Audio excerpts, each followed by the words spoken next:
Focus का नशा, ये वो नशा है जो अगर किसी को हो गया ना, एक दिन उसे वो सब हासिल हो जाएगा जो उसे चाहिए। ठीक इस लड़के अरुण कुमार की तरह। दोस्तों, जब आप इस लड़के की कहानी सुनेंगे ना, तो आपके रोंगटे खड़े हो जाएंगे और आप ये भी सीख जाओगे कि फोकस कैसे किया जाता है। एक 14 साल का लड़का साइकिल की दुकान पर कभी चैन ठीक करता तो कभी पंचर ठीक करता।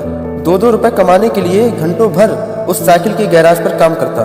किसी एक को भी 1% की भी उम्मीद नहीं थी कि उस लड़के के जीवन में इतना कुछ बदलेगा। जब कोई उस गैराज में अपनी साइकिल सही कराने आता तो कई दफा उस लड़के से बहुत बदतमीजी से पेश आया करता। उसको बच्चा समझकर कई लोग उसके पैसे भी काट लिया करते, जिस वजह से वो अपने मालिक की गालियां खाता, वो अलग से। लेकिन मजबूरी थी उसकी, वो 2 वक्त का उसका खाना, इसलिए उसे काम तो करना ही पड़ता। एक दिन की बात है, बहुत बड़ा अधिकारी उस साइड आया हुआ था। उस लड़के को कुछ पता नहीं था कि ये कौन है, क्यों आया है, किस काम से आया है। वो सिर्फ एक चीज पर बहुत अच्छे से गौर कर रहा था कि सब उसकी बहुत इज्जत कर रहे थे। कोई उसके सामने बोल नहीं रहा था, बल्कि सब उससे सर सर करके बात कर रहे थे। उसकी माइंड में एक बात आई कि एक ये साहब है जिनके आने से सब ऐसे व्यवहार कर रहे हैं जैसे कि ये कोई राजा है, और दूसरी ओर मैं हूँ जो शांति से अपना काम करता हूँ, फिर भी बहुत से लोग मुझे गालियाँ देते हैं, उल्टा सीधा बोलते हैं। खैर, उस रात वो लड़का सो नहीं पाया। मैं यही सोचता रहा कि मेरे साथ ऐसा क्यों हो रहा है, क्या मैं उस आदमी की तरह बन सकता हूँ। अगले दिन वह अपने गैराज पहुंचता है। वह अपने मालिक से पूछता है कि मालिक, कल जो साहब आए थे, लोग उनको इतनी इज्जत क्यों दे रहे थे, वो कौन थे। तभी उसका मालिक उससे कहता है कि तुझे क्या करना है। लेकिन उस लड़के के 2-3 बार पूछने पर उसके मालिक ने उसे बताया कि कल डीएम साहब आए थे स्कूल के उद्घाटन के लिए। तभी उस लड़के ने पूछा कि ये डीएम कैसे बनते हैं। उस गैराज का मालिक बोला, उसके लिए बहुत पढ़ना पड़ता है, उसके लिए बात की नजर और ऋषि मुनियों जैसा फोकस चाहिए। और ये बात उस लड़के के दिमाग में छप जाती है। वो लड़का शाम को घर जाता है और आधी रात तक यही सोचता है कि इस जिंदगी से उस जिंदगी तक का सफर वह कैसे तय करेगा। तभी वो सो जाता है और वो अगले दिन से ही पैसा बचाने लगता है। बचाकर अपने लिए किताब खरीदता है और किसी तरह अपनी पढ़ाई शुरू करता है। एक सरकारी स्कूल में एडमिशन लेकर वह पढ़ता है और रात को वह काम करता है। उसका लक्ष्य उसके दिमाग में छपा हुआ था, उसे डीएम बनना है, मतलब आईएएस बनना है, चाहे कुछ हो जाए। अब वह लड़का 21 साल का हो चुका था। पिछले 7 सालों में ऐसा एक भी दिन नहीं था इस दिन उसके दिमाग में आईएएस बनने का ख्याल ना आया हो। उसे बस जल्द से जल्द 21 साल का होना था, जिससे उसका ग्रेजुएशन कंप्लीट हो और एग्जाम में बैठने के लायक हो जाए। तभी 1 साल बचा था तैयारी करने को। उसने इतने पैसे जुटा लिए थे कि अगले 6 से 8 महीने अगर वो काम ना भी करे तो उसका खर्चा चल जाएगा।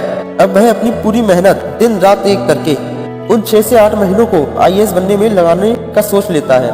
वह सिर्फ एक टाइम ही खाना खाता है और बाकायदा अपनी पढ़ाई करता है। 4 महीने बीत चुके होते हैं। तभी एक रात वह अपनी पढ़ाई करके थोड़ी देर सोने की तैयारी कर रहा होता है कि अचानक टक्कर आ जाता है और वह गिर जाता है। और भला उस गरीब को देखने वाला कौन होगा वहाँ पे। जब वह 3-4 घंटे बाद सुबह होश में आता है, तब वह अपने आप को संभालता है। थोड़ी देर बाद जब फ्रेश होकर खाना खाता है, तभी अचानक उसके पेट में दर्द होता है और उल्टी होने लगती है। थोड़ी देर बाद उल्टी बंद हो जाती है, लेकिन उसका पेट दर्द बंद नहीं होता है। लेकिन वह इस पेट को नजरअंदाज कर देता है। रोज की तरह अपनी पढ़ाई करने लगता है।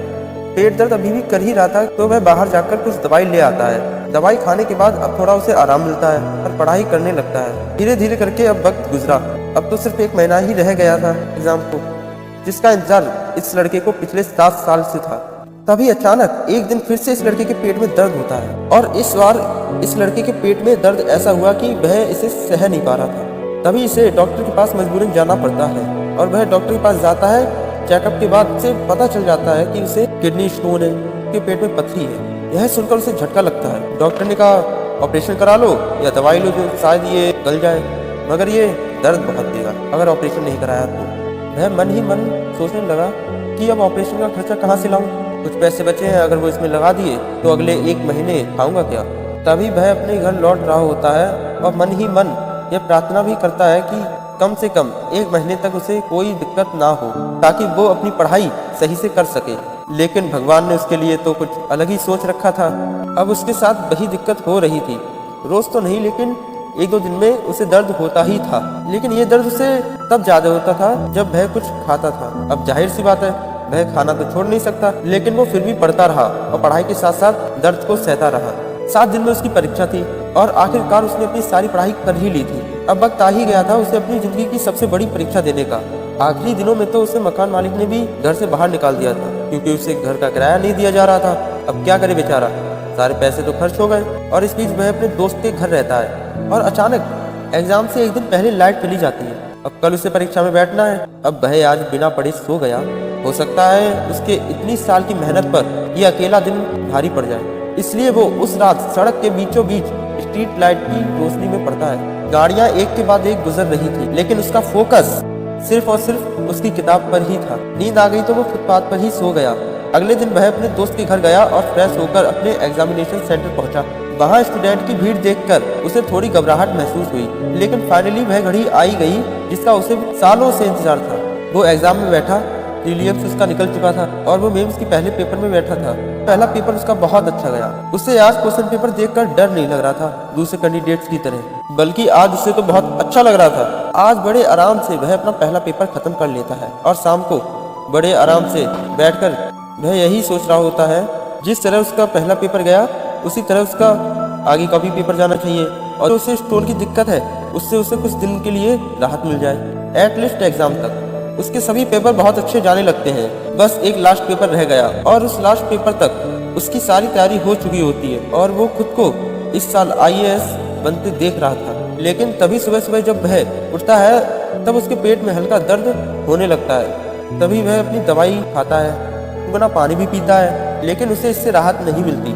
किसी भी तरह वह अपने एग्जाम सेंटर पहुंचता है तब दर्द बढ़ चुका होता है। जैसे तैसे करके वह एग्जाम देता है। एग्जाम दे ही रहा होता है तभी उसका दर्द इतना ज्यादा बढ़ गया कि अब उससे सीधा बैठा तक नहीं जा रहा था। इन्विजिलेटर भी आकर उससे पूछता है कि क्या कोई दिक्कत है, और है तो वो बाहर जा सकता है, लेकिन वह लड़का मना कर देता है। उसका 1% ध्यान दर्द पर था और बाकी 99% एग्जाम पर। पूरी शिद्दत के साथ वह लड़का एग्जाम खत्म करता है और वहां से सीधा हॉस्पिटल जाकर अपना इलाज कराता है। लगभग 2.5 महीने बाद फाइनली यूपीएससी अपने एक्सपीरियंस से रिजल्ट रिलीज करती है। तो इस साल दूसरे एक्सपीरियंस की तरह एक बार भी रिजल्ट देखते हुए वक्त उसको किसी तरह की घबराहट नहीं होती है, कि उसे पता था संघर्ष और तकलीफ के पद के ऊपर पैर रखकर वो परीक्षा देने गया।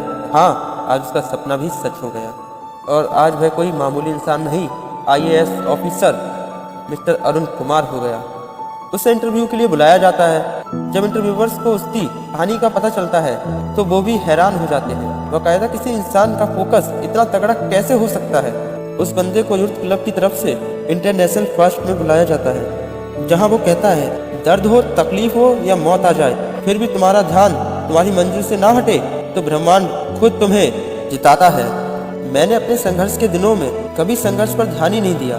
मेरा ध्यान सिर्फ एक चीज पर होता था और वो थी मेरी किताबें। फोकस का नशा था मेरे अंदर। किताबों के पन्नों से कभी ध्यान हटा ही नहीं। अगर उम्र की शक्ति नहीं होती शायद मैं 21 की उम्र से पहले ही यूपीएससी निकाल लेता। दोस्तों, इस पूरी कहानी में अगर देखो उस लड़के का फोकस जो इतना तगड़ा था कि उसकी पथरी का पेन भी उसका फोकस नहीं तोड़ पाया। मकान मालिक ने घर से भगा दिया और सड़कों की गाड़ियों तक ने उसका ध्यान नहीं तोड़ा। उसको फोकस का नशा लग गया था। जब ये नशा किसी को लगता है ना तो ये चट्टानों को भी अपने सामने झुकाने की ताकत रखता है। दोस्तों, उसके पास तो कुछ नहीं था, न घर, न परिवार, न पैसे, न सुविधाएं, लेकिन फिर भी उसका ध्यान उसके लक्ष्य से हटा नहीं, टूटा नहीं। आपके पास तो बहुत कुछ है। ध्यान इतना तगड़ा होना चाहिए कि सामने भवंडर की लहर भी निकल जाए, लेकिन जिस चीज पर भी ध्यान होना उससे हटना नहीं चाहिए। अगर ऐसा फोकस का नशा आपको भी चढ़ा फिर किसी का बाप भी आपको कामयाब होने से नहीं रोक सकता। दोस्तों, अगर वीडियो अच्छा लगा तो इसे एक लाइक करना और दोस्तों को शेयर करना। जय हिंद, जय भारत, जय श्री कृष्ण।